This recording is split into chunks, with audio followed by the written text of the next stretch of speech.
Bonjour à tous les amis, ravi de vous retrouver pour cette nouvelle vidéo. Alors, que se passe-t-il du côté du Paris Saint-Germain? C'est l'hécatombe en termes de performance, ça va mal. Waouh, le Paris Saint-Germain qui enchaîne une deuxième défaite consécutive en Ligue 1, après Rennes, il me semble, défaite 2-0. Et là, le Paris Saint-Germain tombe au Parc des Princes contre Lyon 1-0. Le Paris Saint-Germain qui a été éliminé par le Bayern Munich en huitième de finale de Ligue des Champions. Tout va mal. Tout se passe mal dans ce club. C'est une catastrophe. Je compatis évidemment avec les supporters parisiens qui doivent vivre une saison très compliquée. C'est un Paris Saint-Germain qui, depuis les recrues un peu stars de l'été 2021 avec Messi, Ramos, etc., n'arrive plus sur la scène nationale, même s'ils ont gagné la Ligue 1 l'année dernière. Il y a 2 ans, ils n'ont pas gagné. Mais surtout, ils n'arrivent pas à passer un huitième de finale de Ligue des Champions. Et ça, c'est très problématique pour un club qui a des ambitions, qui veut gagner la Ligue des Champions à tout prix. Bon, je vais pas vous présenter le Paris Saint-Germain, leur projet et tout. Je vais pas faire un grand discours sur ça, je vous rassure. Mais voilà, quel est le vrai problème? Le Paris Saint-Germain qui perd face à Lyon, c'est, je pense, une équipe complètement déséquilibrée. Mais pour aller directement dans le vif du sujet, je dirais même que le problème, c'est au-dessus. C'est vraiment un problème structurel et systémique à la fois, parce que le Paris Saint-Germain a une direction qui mise sur le bling bling, sur les stars, sur ce côté marketing, on le sait tous, et forcément, les joueurs ne s'y retrouvent plus du tout. Durant plusieurs années, le Paris Saint-Germain, Nasser Al-Khelaifi, le président, a donné des faveurs aux stars, les a défendus en discréditant les coachs. On a eu plusieurs coachs qui sont passés. Thomas Tuchel, 6 mois après, il gagne la Ligue des Champions avec Chelsea. On a Unai Emery qui gagne l'Europa League avec Séville après avoir été viré du PSG. C'est pas vraiment une question d'entraîneur le problème, c'est vraiment une question de structure et d'organisation au niveau de l'institution. Les stars sont mises en avant. On a eu les propos de Patrice Evra qui déplore un peu ce côté bling bling où on a des prix excessivement hauts pour les supporters du Paris Saint-Germain au Parc des Princes. On a des stars voilà, de la télé-réalité qui viennent et qui débarquent alors qu'il n'y a aucun rapport avec le PSG. Des petits fours, cette ambiance un petit peu colonie de vacances qui n'a rien à voir avec le projet sportif. Ça montre un petit peu un PSG qui est complètement malade dans sa gestion. Et en fait, on a, je trouve, un vestiaire complètement déséquilibré avec des jeunes qui ne peuvent pas évoluer correctement. Alors on me dit, oui, le Paris Saint-Germain doit faire grandir les jeunes, doit faire grandir les joueurs qui viennent d'Île-de-France. On a des joueurs qui s'exportent magnifiquement bien à l'étranger. On a Kingsley Coman, on a Christopher Nkunku, etc. Moussa Diaby également. Bon, pourquoi il s'exporte si bien à l'étranger? Parce que le Paris Saint-Germain mise sur les stars déjà faites et ne prépare pas ces stars. Parce qu'on a un entraîneur qui à chaque fois est discrédité, qui n'a pas de poids. Et pour revenir sur cette saison précise avec Christophe Galtier, il y a eu un mercato, 2 mercatos même complètement ratés de la part de Luis Campos, le conseiller sportif. C'est son vrai titre, hein. Il est directeur sportif, mais en même temps conseiller. Il est directeur sportif officiel du Celta Vigo, alors qu'il ne l'est pas officiellement du Paris Saint-Germain. C'est sens dessus dessous, rien ne va au Paris Saint-Germain. Euh, alors, le problème, c'est que justement, quand Pose rate ses mercatos, sont des problèmes, des erreurs de recrutement, de stratégie. On a Christophe Galtier qui n'a pas le poids pour gérer un vestiaire d'ego, de stars. Donc ça, c'est un mauvais choix.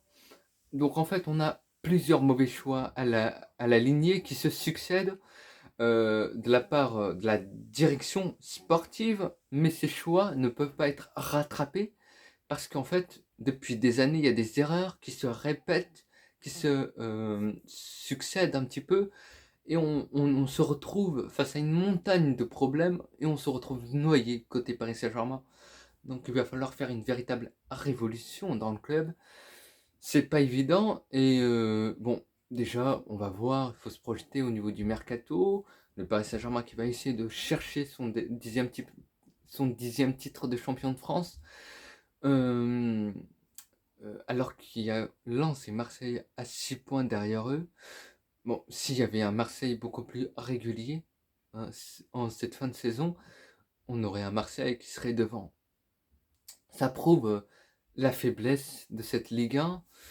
Un Paris Saint-Germain qui est complètement déséquilibré, qui n'est pas aidé par le championnat français, notamment sur la scène européenne.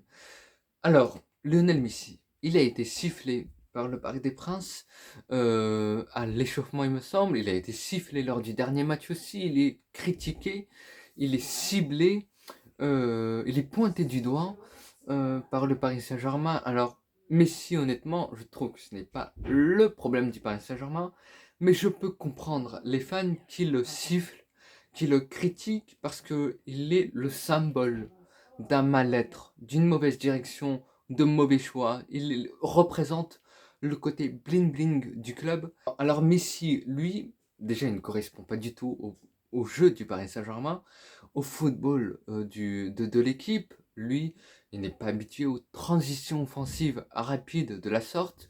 C'est un joueur qui a été habitué à être au centre d'un projet, au centre du jeu, au Barça, dans un confort, dans un cocon où le Barça jouait pour lui, le Barça le servait, bien que le Barça ait eu des lacunes, notamment en Europe, où c'était compliqué, où Messi n'a pas été aidé, mais on avait un Messi qui était entouré et qui était vraiment au centre, au cœur du jeu.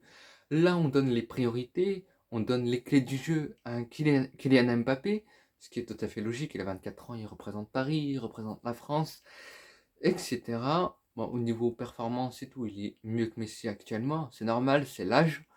Mais voilà, il y a en fait une fracture entre les supporters et Messi. Messi qui, dans l'attitude, peut être critiqué à juste titre, légitimement, c'est compréhensible, mais en même temps, dans le jeu, c'est pas celui qui va faire les efforts, c'est pas celui qui va défendre, qui va faire des courses à haute intensité.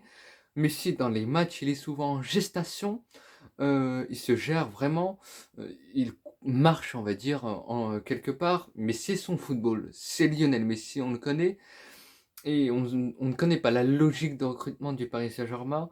C'est pas du tout une bonne opportunité. Il y a vraiment une fracture Messi, Neymar et Mbappé. Comment gérer ça? C'est vraiment un casse-tête, un gouffre pour Galtier, qui doit gérer un vestiaire d'ego. Bon, pour moi, Zidane serait le plus approprié. Bon, j'espère qu'il ne viendra pas à Paris. Je l'espère pour un retour au Real Madrid en cas de licenciement de Carlo Ancelotti. J'en parlerai dans une autre vidéo, on verra ça. Mais en tout cas, Messi, ce n'est pas le problème du Paris Saint-Germain. Il n'est pas dans les meilleures conditions pour évoluer. Il a fait une très bonne partie de saison, la première partie de saison. Il a fait une très bonne Coupe du Monde avec l'Argentine. Voilà, au niveau de la qualité, ce n'est pas du tout un problème. Il montre que il est précieux.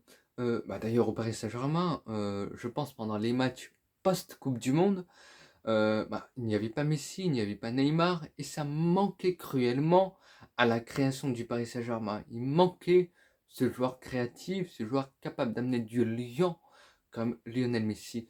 Mais le problème, c'est que Messi ne peut pas relever, ne peut pas être le leader qui va porter le Paris Saint-Germain, qui va faire la différence, qui va sortir son coup de chapeau tout simplement, parce qu'il n'est pas dans le bon environnement, tout simplement. Il n'est pas en confiance, il n'y a pas cet amour du maillot, hein, il s'en fiche un petit peu. Dans 3 mois, il quitte le Paris Saint-Germain, je pense, hein. Il ira à Barcelone, il retrouvera son Barcelone, évidemment. Donc, au niveau de l'état de l'esprit, il n'est pas du tout irréprochable. Mais on peut le comprendre.